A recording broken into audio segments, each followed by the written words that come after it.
Hello बच्चों, नमस्कार। स्वागत है आपका एक बार फिर से हमारे इस YouTube चैनल पर। 75% का अपडेट एनटीए के द्वारा क्या है। बहुत सारे बच्चों ने ये रूल ढंग से पढ़ा ही नहीं है कि 75% का क्राइटेरिया है या नहीं है। मैं बताऊंगा, ध्यान से सुनना, पूरी वीडियो को ध्यान से सुनना। सिर्फ 2 से 3 मिनट बोलूंगा, इसके बाद ये वीडियो बंद। सुन लो, आपको रूल एनटीए ने लिखा है कि देखिए 75% लाने जरूरी है जनरल कैंडिडेट को। बहुत अच्छी बात है। ओबीसी और जनरल वालों को, एसटी एससी वाले बच्चों को लाने हैं 65%, 65%। अच्छी बात है ये लागू। लेकिन कब तक? ये अधूरा सत्य है ना, पूरा सत्य नहीं है ना भाई। जेईई मेन एग्जाम के लिए 75% की, हाँ 75% नहीं होगा तो एनआईटी में, आईआईटी में एडमिशन नहीं मिलेगा। मैं मानता हूं, पर एग्जाम देने से कौन रोकेगा? जेईई मेन का एग्जाम तो दे सकते हो। तो सुनो, इसलिए ये वीडियो लाना जरूरी था, क्योंकि तुम लोग फॉर्म ही नहीं भरोगे कि मेरे तो 75 नहीं है। फॉर्म भरो ना भाई, जेईई मेन का एग्जाम तो दीजिए ना यार।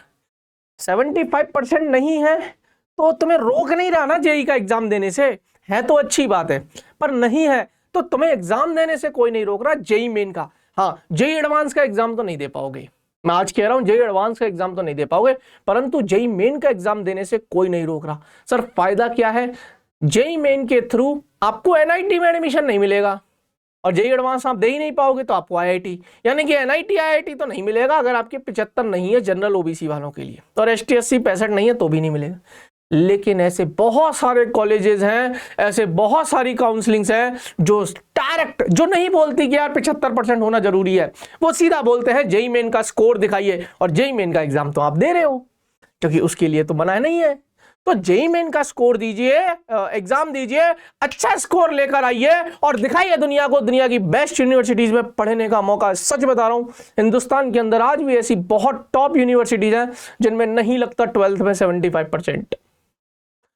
उदाहरण, जेएसी दिल्ली की काउंसलिंग होती है बेटा जी, जिसमें कॉलेज है NSUT, one of the best college है। छोड़ो ना, एनआईटी नहीं है, कोई बात नहीं, हिम्मत मत हारो, लेकर आएंगे सर, एनएसयूटी लेंगे।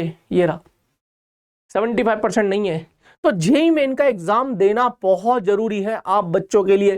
तो 75% है नहीं है, मेरी लाइफ में अब कोई फर्क नहीं पड़ेगा सर, क्योंकि मैं अब शिद्दत से वही मेहनत करूंगा। मैं जेईई मेन का एग्जाम दूंगा, और मैं एनआईटी नहीं जा पाया तो क्या हुआ, लेकिन मैं एनएसयूटी जाऊंगा। मैं जीजीएसआईपीयू की काउंसलिंग में बैठूंगा, जीजीएसआईपीयू की काउंसलिंग में बैठूंगा, जिसके थ्रू मुझे इंद्रप्रस्थ यूनिवर्सिटी मिलेगी, टॉप यूनिवर्सिटी इंद्रप्रस्थ यूनिवर्सिटी मिलेगी, मुझे एनएसयूटी कॉलेज मिलेगा। जेईई स्कोर एक्सेप्ट करते हैं ये, सिर्फ ये 75% नहीं देखते हैं, ये सिर्फ जेईई का स्कोर देखते हैं। और ऐसे बहुत कॉलेजेस हैं, बहुत यूनिवर्सिटीज है। अगर आप चाहते हो वीडियो लेकर आऊं तो लिखिए कमेंट में, हर एक बच्चा डाल के जाइए काउंसलिंग, हैशटैग काउंसलिंग डालिए कमेंट सेक्शन में, हैशटैग डालो काउंसलिंग जरूर लिख देना। Valid only for NIT. ये जो 75% है ना, ये तो सिर्फ एनआईटी आईआईटी के लिए वैलिड है। एनआईटी आईआईटी को छोड़ो ना, इसके अलावा भी तो बतेरे कॉलेजेस हैं, उनमें जाकर आएंगे सर। ये आधा ही सच है, हाफ ट्रूथ बताया था तुमको, समझिए। तो जेईई एडवांस नहीं दे सकते 75% के क्राइटेरिया अगर नहीं है तो, पर जेईई मेन तो दे सकते हो। एग्जाम देने से तो नहीं रोक रहा, और एक बार जेईई मेन अच्छा कर दो तो सर एनआईटी तो नहीं जा पाएंगे, कोई बात नहीं, बहुत अच्छी अच्छी यूनिवर्सिटीज में मैं एडमिशन दिलवा दूंगा भाई। मेरे पास आ जाना, अच्छा स्कोर लेकर जेईई में लेकर तो आओ, अब तो मेहनत कर लो। क्लियर? तो बस यही बताना था। डीमोटिवेट हो रहे होंगे वो बच्चे जो फॉर्म भरेंगे इस वक्त, वो ये सोचेंगे कि मेरे तो नहीं है 75%। डीमोटिवेट मत होना, हताश निराश मत होना। आखिरी चांस एक बार अपने आप को देकर दीजिए, जिंदगी कुछ की कुछ हो जाती है बेटा, मौका देकर देखिए। उठिए, खड़े होइए, मौका देकर देखिए।